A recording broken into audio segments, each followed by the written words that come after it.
کیا جس چیز کی انسان آرزو کرتا ہے وہ اسے ضرور ملتی ہے؟ سو آخرت اور دنیا تو اللہ ہی کے ہاتھ میں ہے، اور آسمانوں میں بہت سے فرشتے ہیں جن کی سفارش کچھ بھی فائدہ نہیں دیتی مگر اس وقت کہ اللہ جس کے لیے چاہے اجازت بخشے اور سفارش پسند بھی کرے۔ جو لوگ آخرت پر ایمان نہیں لاتے وہ فرشتوں کو لڑکیوں کے نام سے موسوم کرتے ہیں، حالانکہ ان کو اس کی کچھ خبر نہیں۔ وہ صرف خیال و گمان پر چلتے ہیں، جبکہ خیال و گمان حق کے مقابلے میں کچھ کام نہیں آتا۔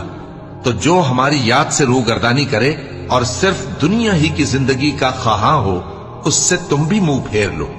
ان کے علم کی یہی انتہا ہے۔ تمہارا پروردگار اس کو بھی خوب جانتا ہے جو اس کے رستے سے بھٹک گیا، اور اس سے بھی خوب واقف ہے جو رستے پر چلا۔ اور جو کچھ آسمانوں میں ہے اور جو کچھ زمین میں ہے سب اللہ ہی کا ہے، اور اس نے خلقت کو اس لیے پیدا کیا ہے کہ جن لوگوں نے برے کام کیے ان کو ان کے اعمال کا بدلہ دے۔